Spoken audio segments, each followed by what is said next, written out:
Estamos en...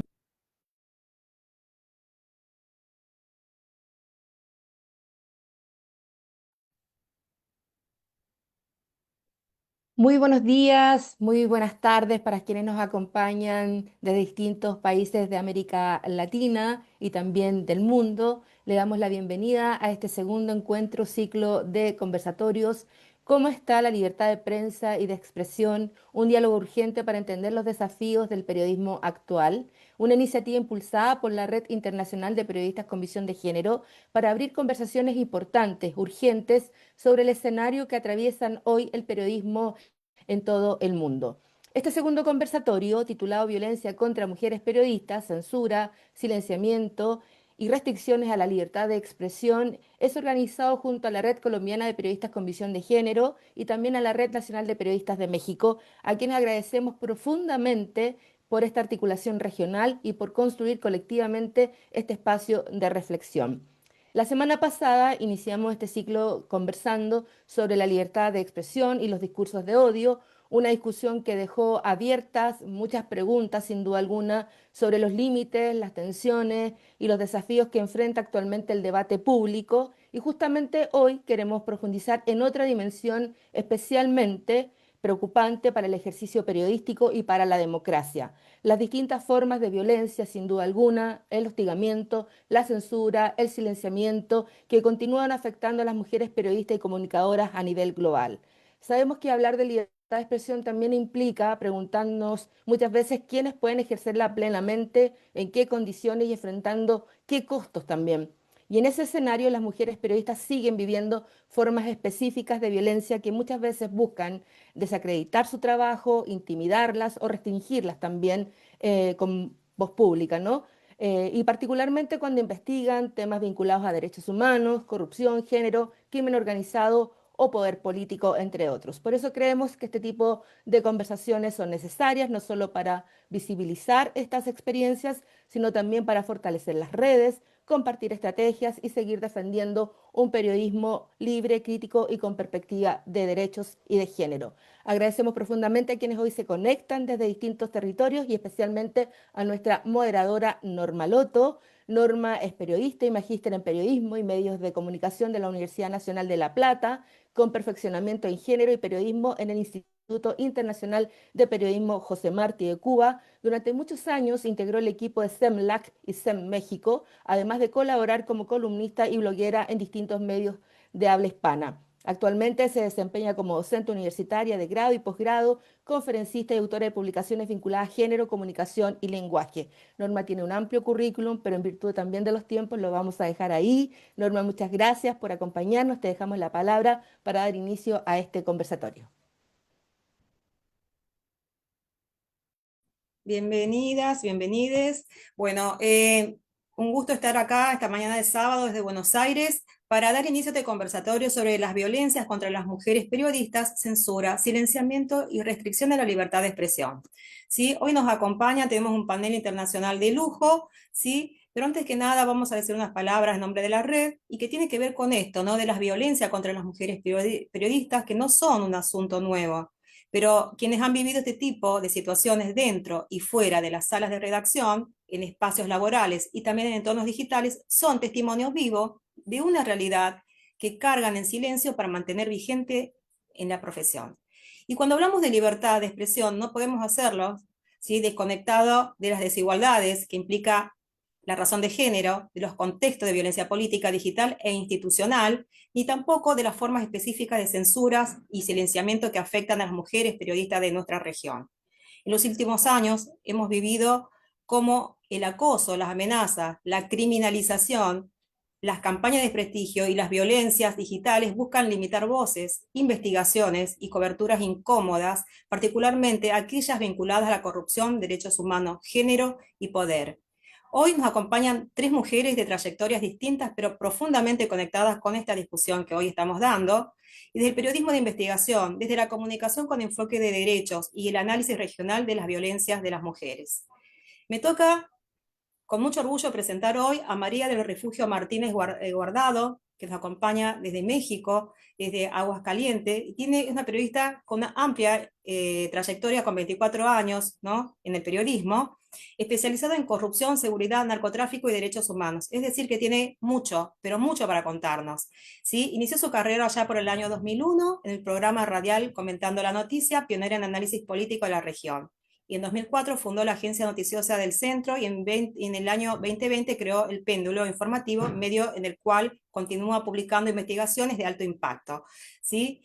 Nos va a contar hoy cómo está viviendo su profesión en un contexto de alto riesgo como se sabe que lo está pasando México.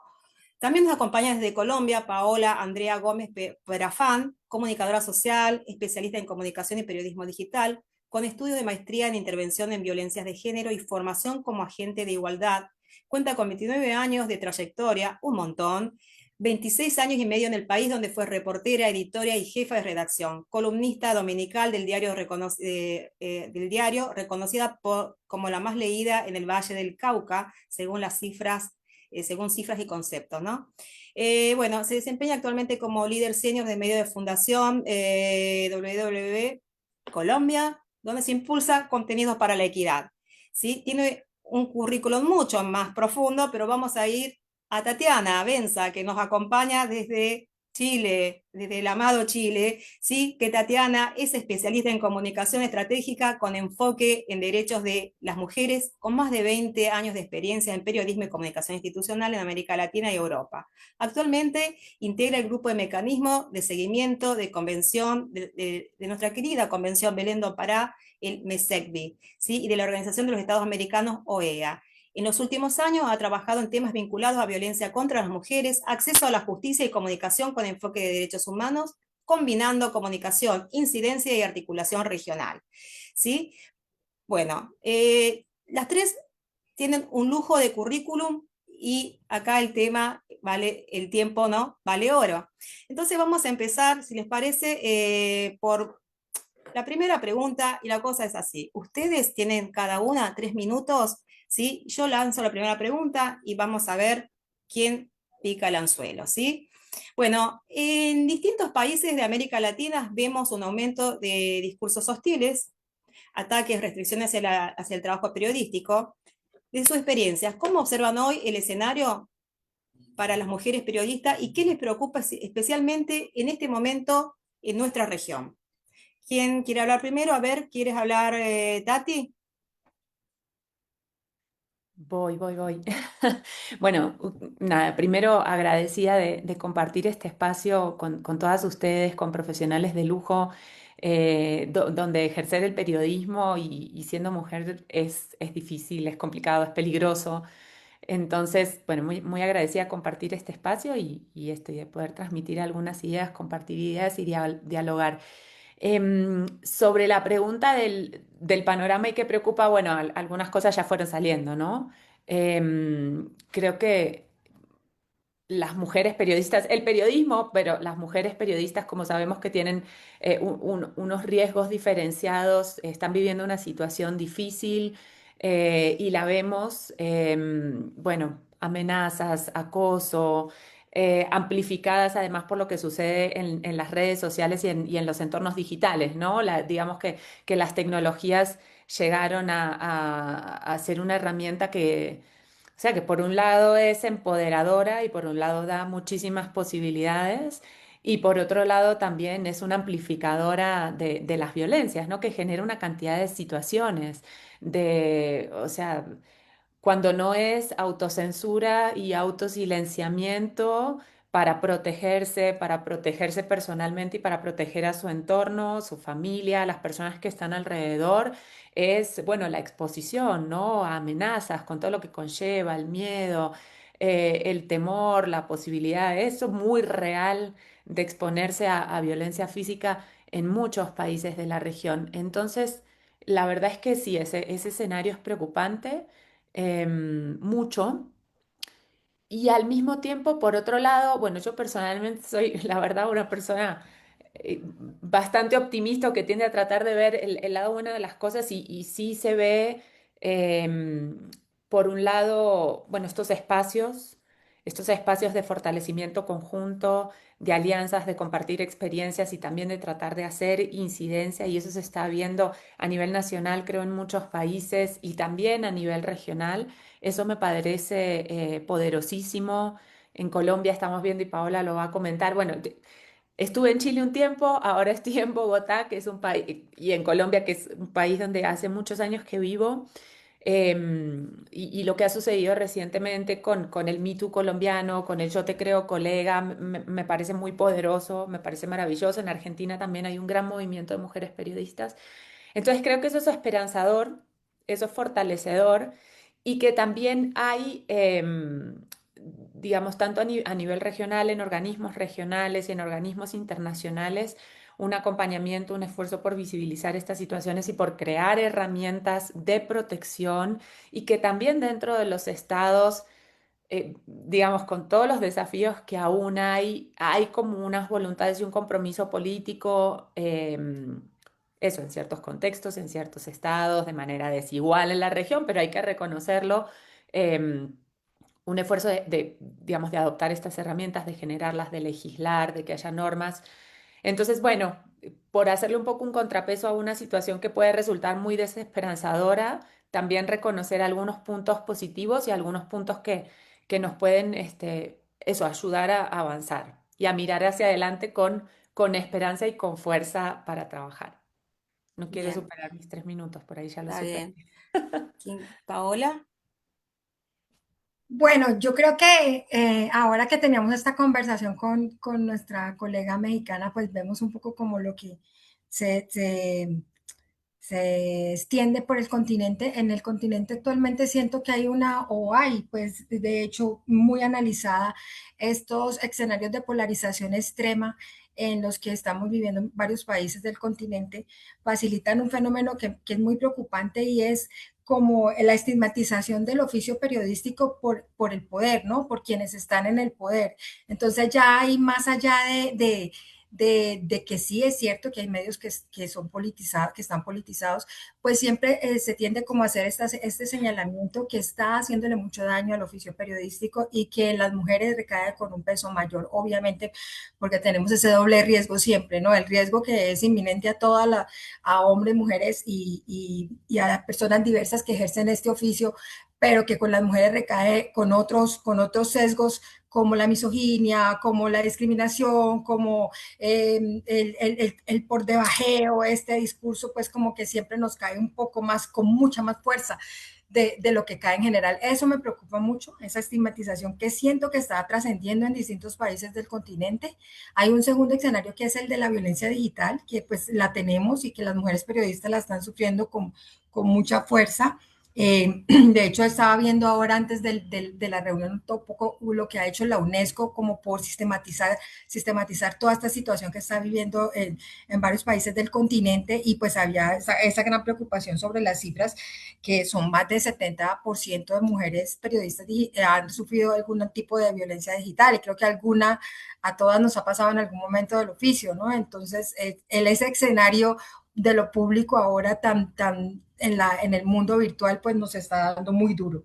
Hay otra cosa que también es muy preocupante y es que todo eso nos termina llevando a una autocensura, ¿no? Entonces empezamos este tema de mejor no opino de esto, mejor no digo de aquello, mejor no entro a esta conversación porque puedo salir lastimada y pues también es una forma de autocuidado, de proteger mi salud mental, ¿no? Entonces eso siento que está haciéndole mucho daño a la libertad de expresión de las mujeres en el continente. Y para cerrar, un dato que también pues lo profundizaré en el tema Colombia, y es el tema de la falta de protocolos en las salas de redacción, ¿no? Entonces, en ese mismo informe de la UNESCO señalan que hay un 60% de medios que no tienen esos protocolos, que no siguen esas rutas de atención. Entonces, todo este fenómeno que está viviendo las mujeres en distintos escenarios de su ejercicio profesional, pues termina como en un grito de auxilio o en esas redes y en esos círculos de protección, más no en un caso de acompañamiento profesional dentro de las organizaciones en las que trabajan. Entonces creo que ahí es como el mayor reto es ese, que las mujeres periodistas podamos ejercer en el continente en un momento como el que estamos viviendo en nuestro oficio con total libertad y que se garantice, porque de alguna forma también es garantizar la libertad de expresión. Buenísimo. Bueno, Mary, te escuchamos. Estás muteada.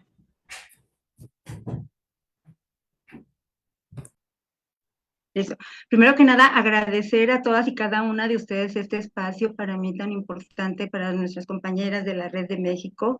Este espacio es muy importante porque nos permite visibilizar la situación que tenemos ahorita las mujeres periodistas en México. El periodismo en México hoy enfrenta una crisis severa. Estamos siendo gobernados por un gobierno intolerante a la crítica, en donde se utiliza desde la más alta tribuna del poder esos espacios para callar a periodistas. En México han surgido zonas de silencio. Estamos gobernados ahorita por una mujer. Cuando llegó ella dijo que llegábamos todas. Asumíamos que había un compromiso con la libertad de expresión, con las mujeres realmente. Sin embargo, al paso del tiempo nos damos cuenta, y los números así lo dicen, 338 mujeres periodistas han sido agredidas a la llegada de la presidenta Sheinbaum. El informe del silencio a la desprotección de CIMAC habla de ese incremento. 154 mujeres periodistas más que el sexenio anterior hemos sido objeto de violencia. Es un tema verdaderamente grave, tan gravísimo que desde la mañanera todos los días se utiliza un espacio que debe ser para informar acciones, para informar acciones en beneficio de la sociedad, se utilice para descalificar el trabajo de los periodistas. No hay una comunicación con el gobierno, hay espacios cerrados, cada día se cierran más los espacios para los periodistas, para las mujeres periodistas. Esto me parece que es algo muy grave y que se debe visibilizar. ¿Qué es lo que está pasando ahora? Algo bueno, que son las organizaciones las que están supliendo la obligación del Estado de brindar protección a periodistas. Estas redes como en las que estamos ahora participando son importantísimas porque es lo que nos mantiene vivas a muchas de nosotras. El gobierno tiene, en México hay un mecanismo de protección a periodistas, sí, pero que no es suficiente. No es suficiente porque hay instituciones como la Fiscalía General de la República que está siendo desmantelada en una fiscalía que era específica para investigar delitos cometidos contra periodistas. Se utilizan las instituciones para acallar a periodistas. La violencia no solamente es de los agresores externos, también desde las instituciones hay violencia y hay revictimización para quienes ejercemos el periodismo crítico. Las redes sociales son un punto de ataque del propio gobierno hacia quienes incomodamos con nuestro trabajo. Entonces, es algo verdaderamente grave que sí se debe visibilizar, que se debe externar y que el mundo sepa lo que está pasando en México. Yo aprovecho este espacio para hacer un llamado de verdad a nuestra presidenta a que se sensibilice. También los periodistas existimos, también tenemos derechos y también nuestra voz cuenta. Gracias. Por supuesto, Mary, el trabajo periodístico es esencial para el desarrollo sano de una democracia, sin lugar a dudas. Ya que estamos contigo, María, te hago la siguiente pregunta, ¿no? Sabiendo que gran parte de tu trayectoria ha estado marcada por investigaciones, ¿no? De gran peso sobre corrupción, narcotráfico, crimen organizado en general, ¿sí? Y que sin dudas has enfrentado amenazas y persecución y que vos y tus compañeras seguramente también, ¿no? Han llegado a criminalizar tu trabajo, digamos, de estos poderes, ¿no? El crimen organizado y todos los poderes que en él actúan, ¿sí?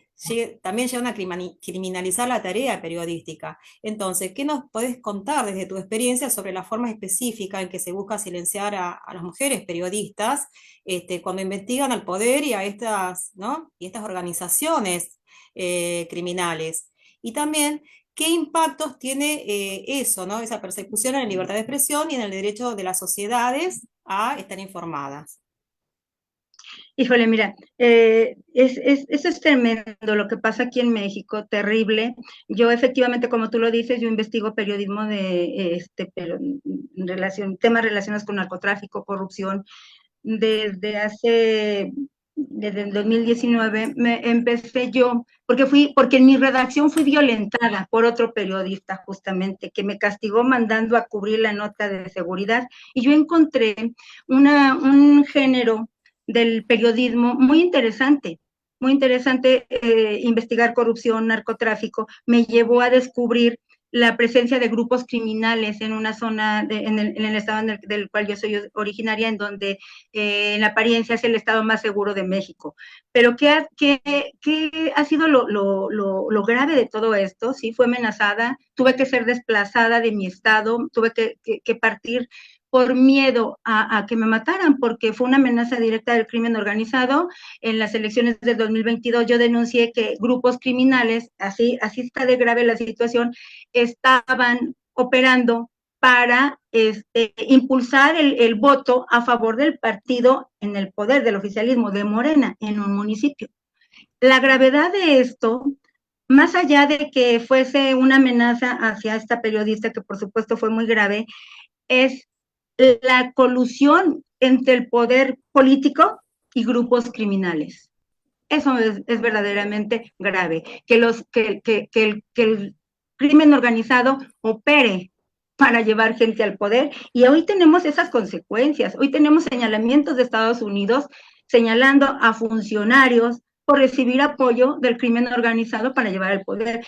¿Pero qué ha traído con esto? Es más fácil callar al periodista, es más fácil amenazar al periodista que realmente se ataquen esos grupos criminales. Yo tuve que huir de Aguascalientes con una maleta, con una desesperanza, con miedo, a una ciudad donde pues, yo sí conocía México, sí, pero donde yo tenía una total desesperanza. Era tal mi temor que yo perdí la capacidad de escribir. Yo no podía escribir. Tuve que enfrentar mis miedos, tuve que abandonar mi familia sin dinero, porque para el Estado era más fácil que el periodista abandonara. ¿Para qué? Para que no le fueras incómoda desde tu territorio a los políticos y a la delincuencia. Eso me parece verdaderamente grave. Pero no solamente eso, que el gobernador de mi estado me denunció porque supo que yo estaba investigando crimen organizado y los vínculos con la delincuencia, y me abrieron 11 carpetas de investigación, y el rostro de esas carpetas era la persona que me violentaba en mi redacción, mi socio, otro periodista, que vive protegido ahorita desde el poder. Y yo tuve que enfrentar 11 juicios por delitos que no cometí, porque le incomodaba al gobernador que yo tocara esos temas. Todo esto te hablo que me llevó efectivamente a perder en un momento mi capacidad para escribir, a abandonar mi familia, a vivir en el total abandono. Pero siempre hay algo bueno de todo esto. Me encontré con organizaciones como Reporteros Sin Fronteras, como CIMAC, que me han acompañado en este camino y me han ayudado a reconstruir mi persona, mi vida, a resurgir de las cenizas para continuar ejerciendo el periodismo, porque yo soy una persona, una periodista que considera que una democracia no se puede construir sin el periodismo libre, que los periodistas somos necesarios, que tenemos una obligación social también. Nosotros somos formadores de opinión. Una democracia no se puede concebir sin el periodista, eso es falso. El Estado mexicano ataca a los periodistas que somos críticos, pero finalmente generamos conciencia en la sociedad. Esa es la responsabilidad del periodista. En un contexto de violencia, porque posterior a ello, yo tuve que seguir investigando y fui sacando hilos que me llevaron a concluir con precisión y claridad la colusión de autoridades con el crimen organizado. Eso le costó la vida a 2 fuentes de información, las mataron, a otra las secuestraron, pero el objetivo soy yo a la que quiere el crimen organizado. En los próximos días, el día 21 de mayo, voy a enfrentar un juicio, mi juicio ya, con el líder del cártel Jalisco Nueva Generación en mi estado, en un estado donde no pasa nada, pero sí pasa. Ahí están los hechos. El señor está detenido, pero además, en una de las audiencias me amenazó, tuvo ese valor para amenazarme y pedirle a la juez que me impidiera ejercer el periodismo, así con esas letras. Pero no solamente desde ahí, también desde mi estado, mis agresores el periodista, la Fiscalía del Estado de Aguascalientes le pidió al juez me impidiera ejercer el periodismo porque estaba dañando la imagen yo de la Fiscalía con mis notas periodísticas, a ese nivel de agresión, a ese nivel. Y mientras yo puse denuncias en contra de agresores, en mi estado no pasa nada. En la federación, que sí ha hecho un trabajo, la Fiscalía General de la República ha logrado detener a 2 líderes de alto nivel del grupo Cártel Jalisco Nueva Generación, a policías del estado de Aguascalientes los ha consignado, el mismo mecanismo de protección a periodistas me ha violentado, hay carpetas de investigación, entonces te das cuenta en este contexto que no es solamente los criminales los que atacan a los periodistas. En México, desde las instituciones, desde el poder, se ataca a los periodistas. Desde el poder se generan zonas de silencio y son las organizaciones las que están arropando a los periodistas.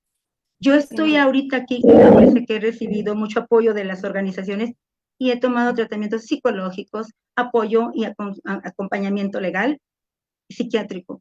De otra manera, es imposible en México sobrevivir a los ataques. Y no soy la única. Hay muchas compañeras que están en esta situación y es muy lamentable. Muy, muy lamentable. Hay compañeras que tienen hijas y que no son reconocidos esos derechos, esa violencia hacia la familia también. Entonces, Bien. hay una comunidad indígena que apenas después de 9 años pudo acercarse a denunciar. O sea, Bien. es terrible lo que está pasando en México.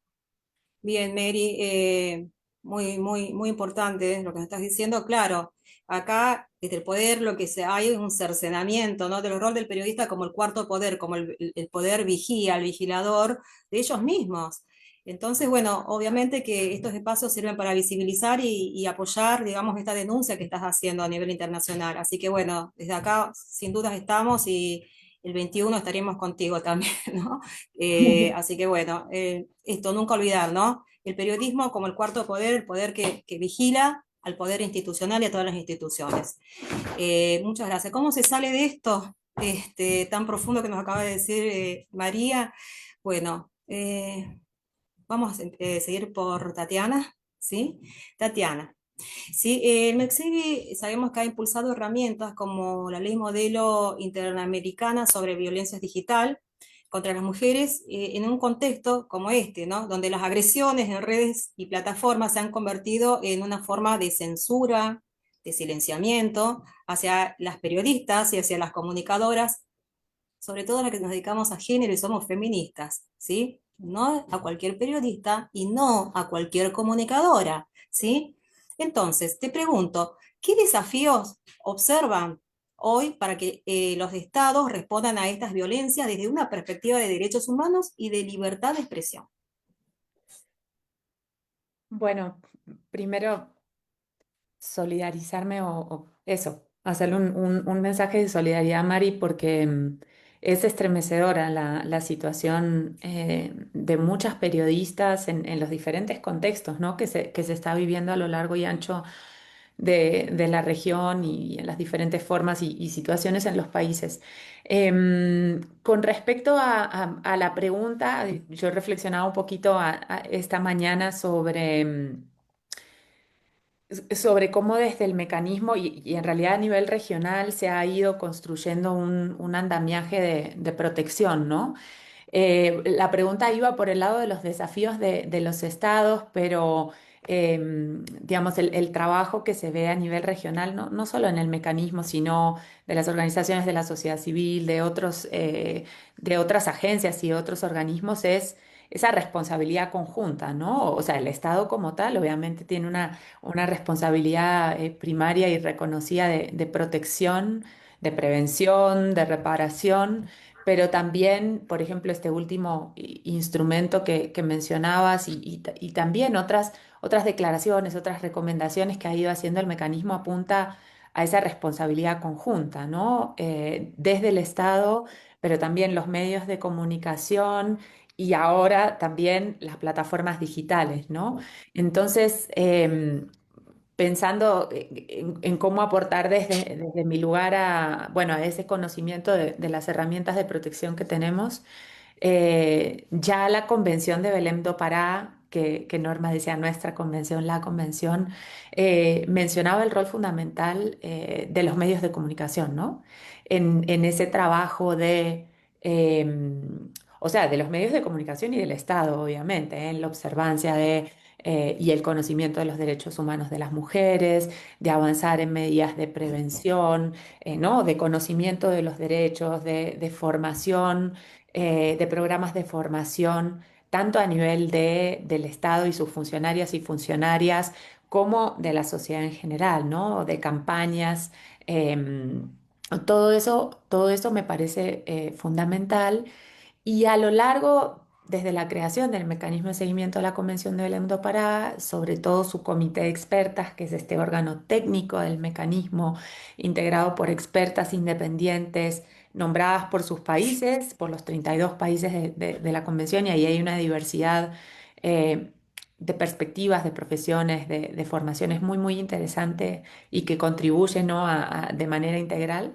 Em, Se ha ido generando todo este andamiaje de reconocimiento de las violencias, de reconocimiento de las mujeres periodistas, de sus derechos como mujeres, de sus derechos como mujeres periodistas y como mujeres defensoras de los derechos humanos, ¿no? Hubo un comunicado muy importante del Comité de Expertas, creería yo, en el 2023, donde se reconocía la importancia de la voz de las mujeres periodistas como mujeres que dan voz a aquellas que no tienen voz, de los ataques también a ellas por su labor de promoción de los derechos humanos y de defensa de los derechos humanos de las mujeres.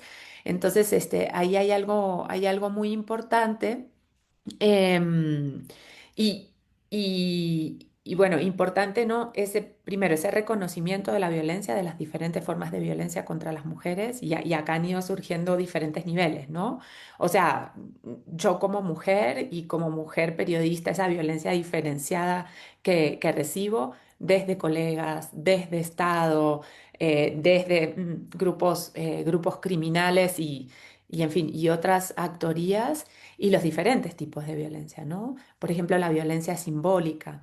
Hay una declaración muy importante de los estados parte de la convención, junto con el comité de expertas sobre esa violencia simbólica, sobre cómo opera, ¿no? Llegó bueno, y también de la violencia política. O sea, ahí ha habido un reconocimiento en los últimos años, especialmente del rol y las violencias diferenciadas que reciben las mujeres que tienen voz pública.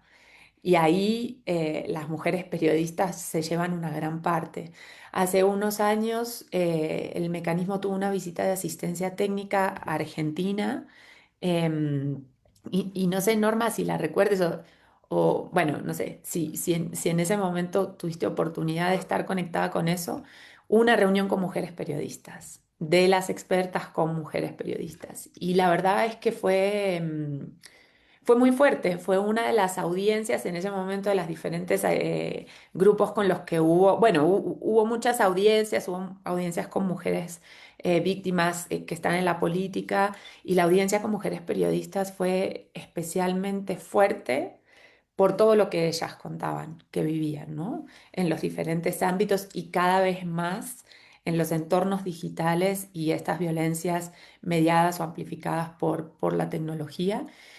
Y, y a partir de ahí empezó a haber todo un trabajo y un reconocimiento de, bueno, uno, eso, de ese rol y de esas situaciones que las mujeres periodistas estaban viviendo, de la necesidad de reconocer esas violencias. Ya había un poco de reconocimiento en la ley modelo de violencia política, del comité de expertas y el mecanismo, de esas violencias, de esas amenazas precisamente que sufrían las mujeres defensoras de derechos humanos y las mujeres periodistas como defensoras de los derechos humanos. Y, y a finales ahora en diciembre del 2025, después de un proceso de 3 años de trabajo, donde muchas mujeres periodistas estuvieron involucradas, y también organizaciones de la sociedad civil, organizaciones que trabajan en libertad de expresión, se adopta la ley modelo de violencia digital. Y ahí hay una herramienta muy importante también para abordar esos desafíos que estamos viviendo, que reconoce el rol del Estado, las responsabilidades del Estado, pero también las responsabilidades de los intermediarios de Internet, ¿no?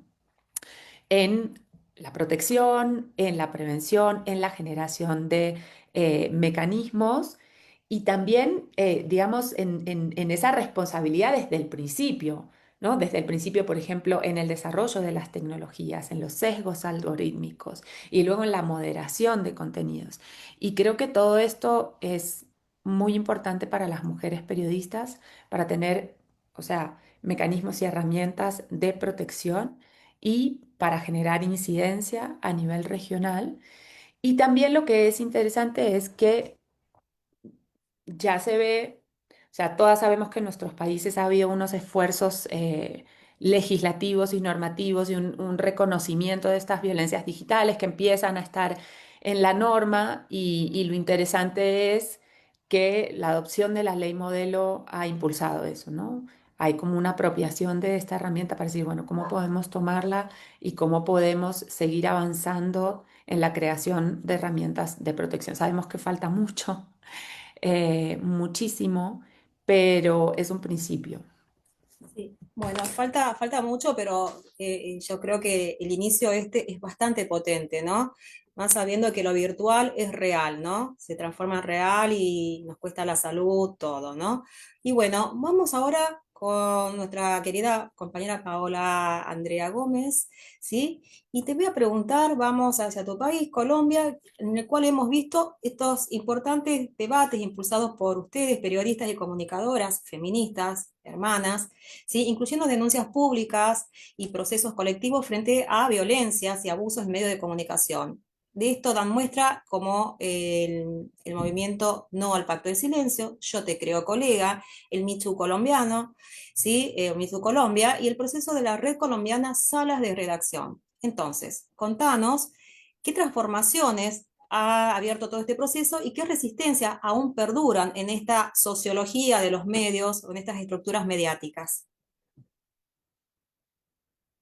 Bueno, yo quiero empezar un poquito retomando lo que Tatiana mencionó en su primera intervención y es que para hacer ver el vaso medio lleno, es como una alegría profunda que este tipo de conversaciones se estén dando, porque en otro momento eran prácticamente pues inexistentes o eran de círculos cerrados.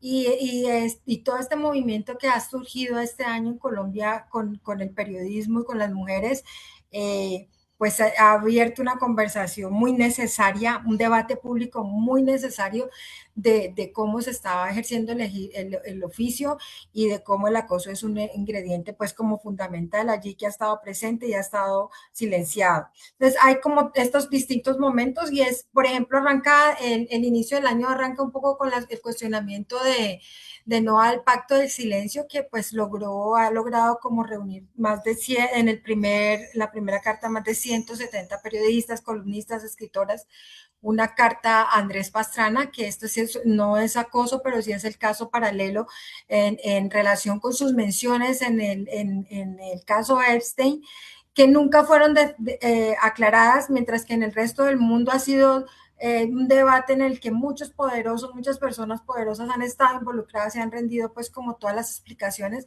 pues aquí no ha habido esa transparencia ya ha sido pues como el mecanismo reversa de señalar y decir que es que mi vida, mi familia, mis hijos y entonces poner pues como a quienes hacen preguntas incómodas, hacer una especie de amenaza de muerte, ¿no?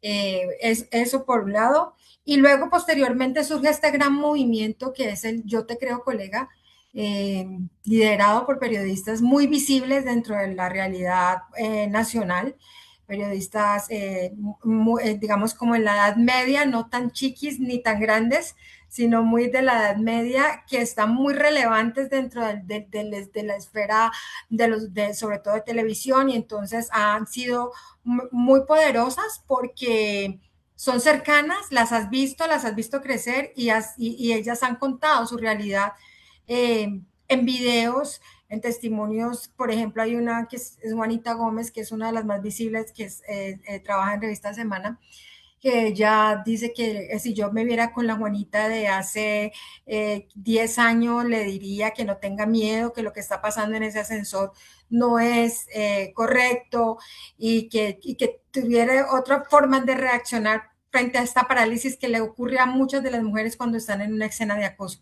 Entonces, ese tipo de mensajes personalizados han sido como un motor que ha dado mucha fuerza al Yo Te Creo Colega, que al final hace como pues 2 semanas logró entregar un informe que tiene más de 260 denuncias, 260 periodistas que denuncian su caso de acoso en los medios, cuentan su historia, obviamente la mayoría sin nombre, la mayoría sin estas pistas tan precisas que las expongan en riesgo porque siguen ejerciendo su oficio. Sin embargo, pues esto dio con la salida de 2 periodistas muy connotados del país, de Caracol Televisión, Jorge Alfredo Vargas y Ricardo Rego, para que la investigación siguiera, porque había allí pues como unos señalamientos que apuntaban a que ellos estaban en ese cartel de acosadores en medios. Entonces, creo que este movimiento ha sido muy poderoso y ya ha dado resultados muy fuertes.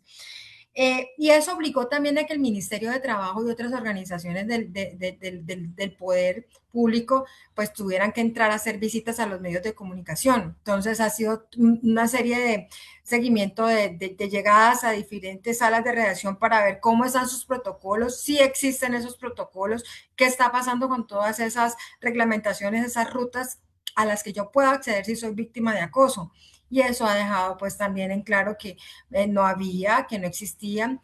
Y aquí se plega pues un trabajo muy juicioso que viene haciendo la Red Colombiana de Periodistas con Visión de Género, que en aras de no pues como para cobrar, pero sí son 19 años en este trabajo, ¿sí? Entonces es muy poderoso todo lo que está pasando, pero como que hay una huella anterior de este trabajo que viene desarrollando la red desde hace ya mucho rato y que arranca pues con todos estos mensajes, con toda esta sensibilización y prevención y que luego se cristaliza en la investigación de periodistas sin acoso, que en su momento dejó resultados como que 6 de cada 10 periodistas han sido víctimas de acoso sexual en Colombia, o que más del 70% han sido víctimas de acoso digital. Entonces, y como más del 70% de las salas de redacción no tenían estos protocolos.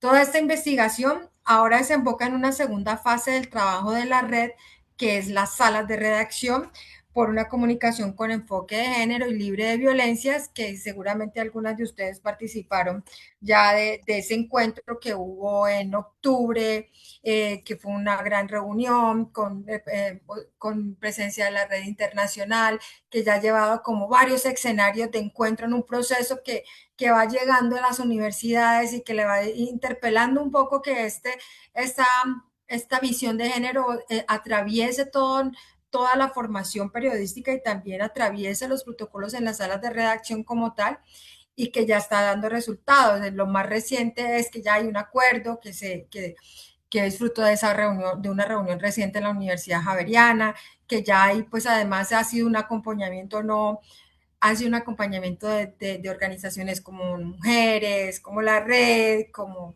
el Ministerio de Trabajo. Entonces hay como que se está logrando, la semilla está empezando a dar frutos, por decirlo de alguna forma, y que da mucha alegría que eso esté pasando. Sin embargo, yo quiero advertir con preocupación que quiero que no sea como esa flor de un día, porque cuando pasan este tipo de cosas tan efervescentes puede que o se entregan estos resultados como el informe de Yo Te Quiero Colega o lo de salas de redacción que está haciendo la red con mucha potencia, pues como que después se baja la espuma y pasa una cosa horrible en el país y entonces entra la conversación en otro tema y se desaparece ese proceso y entonces hay que volverlo a retomar en 5 años, en fin. Ojalá que todo este impulso que ha sido además, eh, y, y, y, y, y es un reconocimiento también a las jóvenes que con valentía han logrado pues como desentrañar esas redes de acoso y han puesto la denuncia, porque pues el caso de Caracol sabemos que arranca por denuncias de practicantes que van y lo ponen en tela de juicio al canal. Y entonces sabemos que es que tenemos un cambio generacional muy fuerte que no está dispuesto a callar, que no está dispuesto que no tiene tanto miedo como en su momento o en los círculos anteriores, pues no era tan fácil que pudiesen hablar. Y eso es yo siempre digo que ahí tenemos una bendición, no sé, una cosa maravillosa en ese cambio generacional, tanto de jóvenes como mujeres, niñas, hombres. Hay un pensamiento distinto que permite que este tipo de cosas estén pasando y que se den conversaciones más honestas sobre temas muy delicados. Entonces, con esperanza ver que esto siga pasando. Esto es un movimiento que nace en Argentina, que ustedes lo conocen mucho mejor, este Me Too, este Ni Una Más, Ni Una Menos, que luego va a Chile, que se va transversalizando hasta México, en fin, y que en Colombia lo estamos viviendo en toda su plenitud. No reciente, pero sí con un boom muy fuerte en este 2026. Bien, sí, lo que estás diciendo de Argentina, yo lo único que decirles que vamos a solamente marcar una diferencia. El Me Too es, ¿no? Siempre hicimos la diferencia que fue muy, muy sectorizado, ¿no? ¿No? Y en cambio el Ni Una Menos, lo que hemos intentado y creo que hemos logrado es hablar a la sociedad y al Estado en general.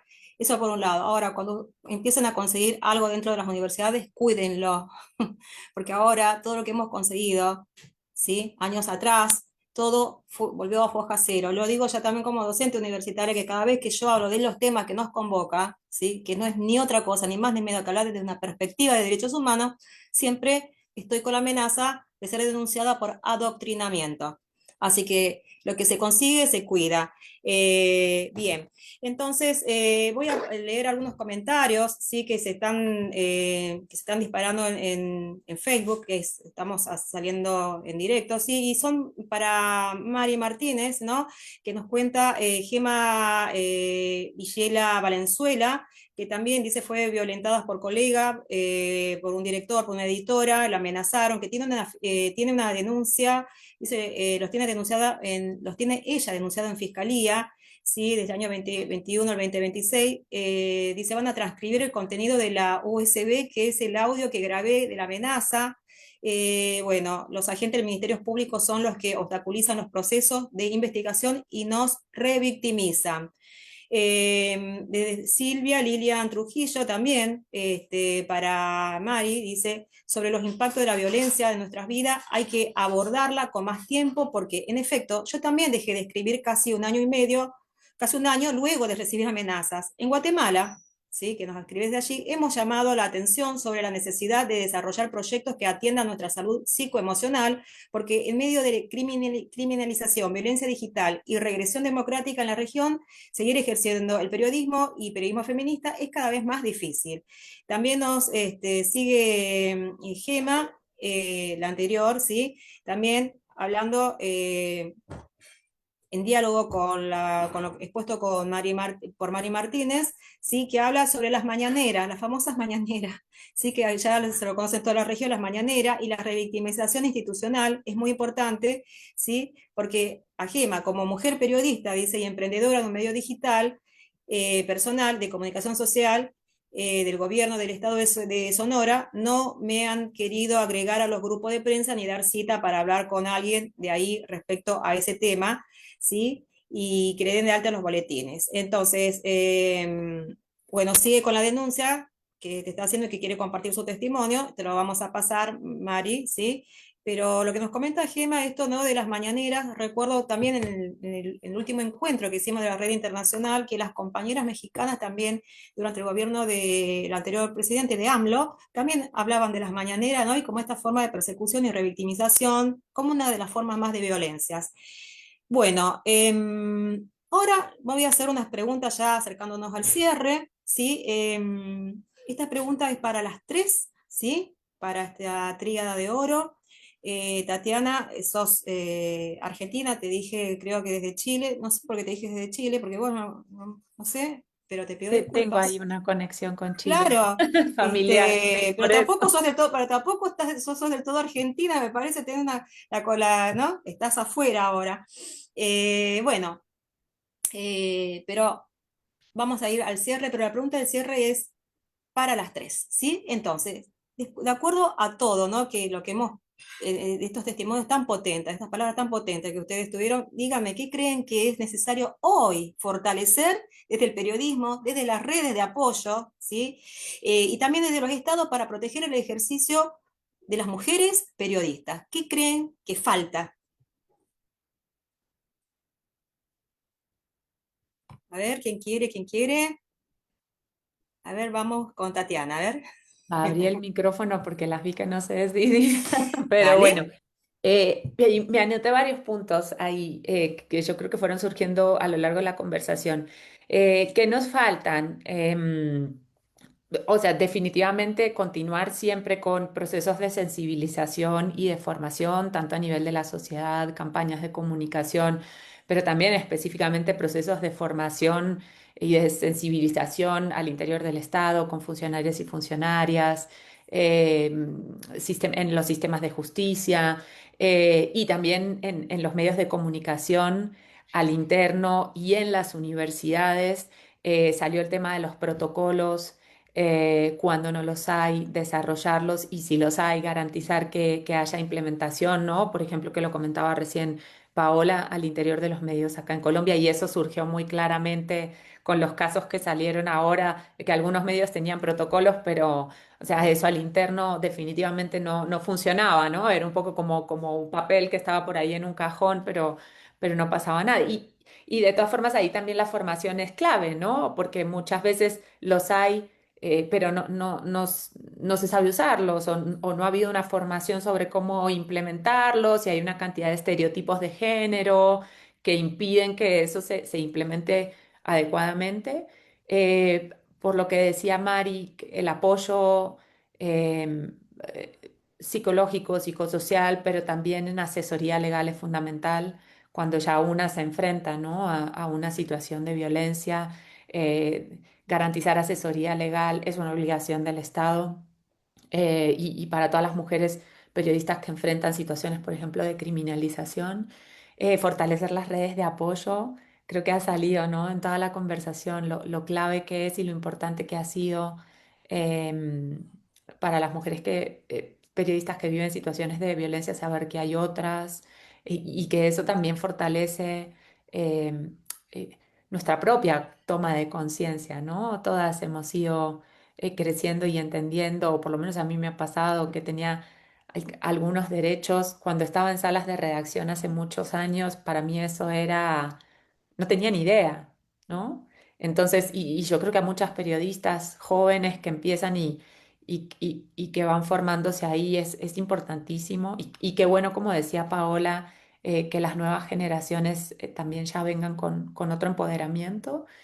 Em, Avanzar como en un reconocimiento formal de, bueno, y voy rápido porque nos queda poco, pero avanzar en el Sí, reconocimiento formal de estas violencias, o sea, en la normativa, ya está esto instalado en el debate y en el discurso, pero tiene que haber, o sea, un avance en reconocimientos formales que luego también permita que cuando hay necesidad de haber, o sea, de que luego eso se traduzca en procesos de investigación, de sanción y de reparación cuando las violencias ocurren.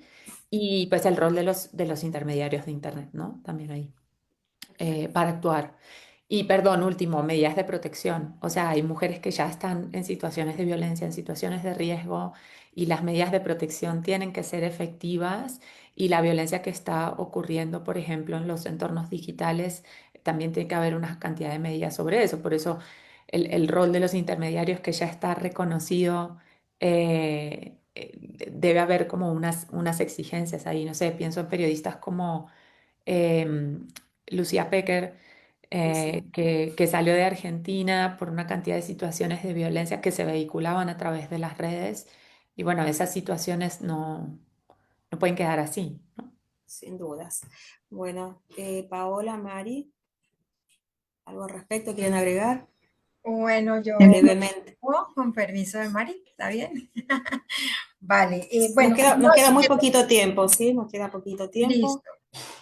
Yo creo que es fundamental, por ejemplo, acoplando el mensaje de Mari, mirar mucho ese periodismo local y regional, ¿no? Que es donde más desprotegidos estamos y donde se mira tan poco y donde hay muchos riesgos. También el tema de los freelancers, estas periodistas que son contratadas por temporada, que no tienen como una empresa que las abrigue, las que tienen este periodismo independiente, como la chica que comentaba allí en el Facebook, este tipo de periodismo que está paralelo y que tiene que subsistir en medio también de conseguir pues sus recursos, pero también en medio de unas condiciones muy violentas que deben de mejorar.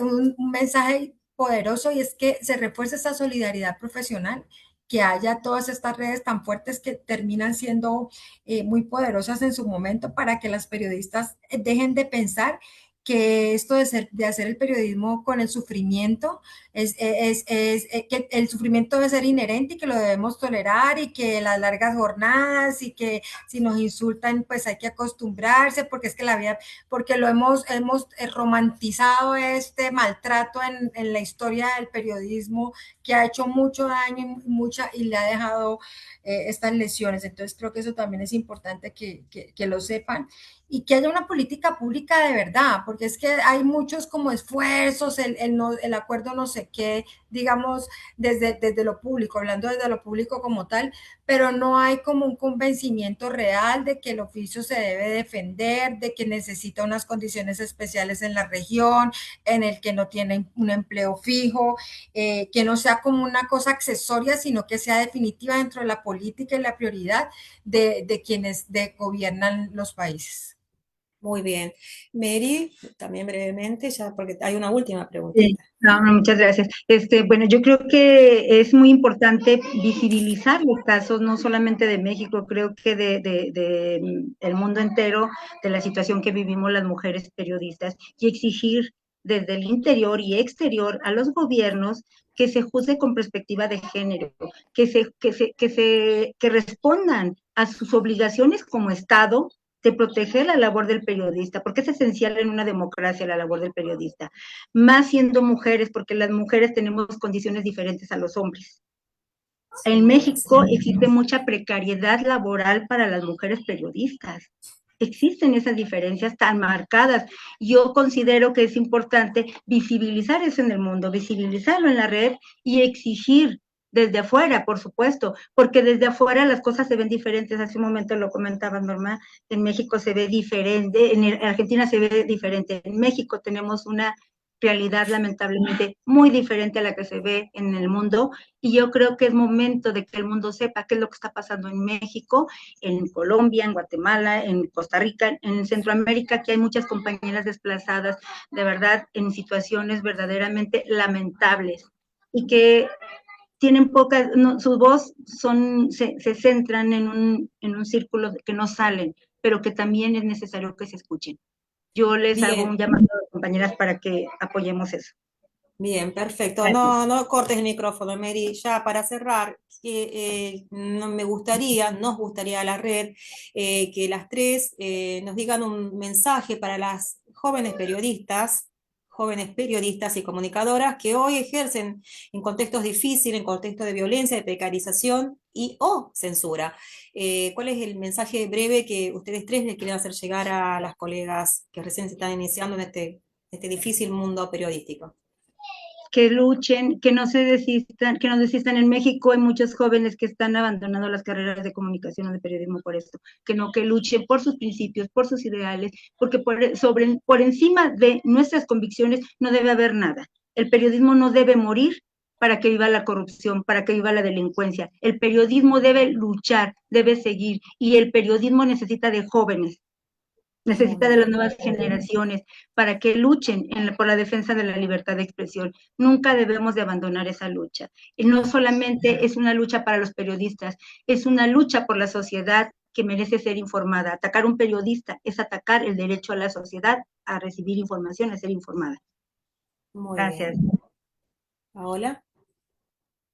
El acoso no es normal, la precarización no es normal, la jornada extensa de que te llame o tengas que trabajar hasta la medianoche no es normal, nada de eso es normal, hay que acabar con la normalización de todos esos mitos del mundo arcaico en el que fungió el periodismo cortavenas. No, eso no es normal. Y es bueno que lo denuncien, que lo visibilicen y que hacen su voz de protesta. Y un mensaje es que gracias por lo que están haciendo, gracias por su arrojo, gracias por ser las voces de las que no tuvieron voz durante mucho tiempo porque las condiciones del entorno no lo permitían, y gracias a ustedes que son tan valientes, estamos empezando a cambiar la historia. Bien, perfecto. Tati. Abrazarse, unirse, me parece esta red y las otras redes que veo a nivel regional de mujeres periodistas me parecen poderosísimas, me parece que ayudan a que en la individualidad tomemos conciencia de nuestros derechos, de lo que Paola decía que no es normal y que nos cuesta tanto interiorizar que no es normal. Y, me parece que en ese sentido las redes de mujeres periodistas son importantísimas. O sea, esa unión, esa alianza. Entonces acercarse, ¿no? Acercarse a esas redes como manera de autoempoderarse, de comprender cuáles son los derechos propios y de unirse para avanzar en conjunto. Buenísimo. Bueno, llegamos al tiempo, creo, y bueno, no sé si las coordinadoras de la red quieren decir algunas palabras. Yo, por mi parte, he tenido uno de los mejores sábados del año compartiendo con ustedes y bueno, también acompañando y vamos a acompañar desde aquí a María, allá en México, sin lugar a dudas. Nada. Felicito enormemente a la red colombiana por todo lo que está haciendo, ¿sí? Y Tatiana, mantenernos al tanto con todo esto, con todos los saberes. Muchas gracias desde Argentina, Buenos Aires, para la Red Internacional del Periodista con Visión de Género. En sus 20 años le damos las gracias. Así que bueno, por mi parte nada más. Y no sé si Fabi, Ujú. Alicia, ¿quieren decir algo? Por Sí. mí, encantada.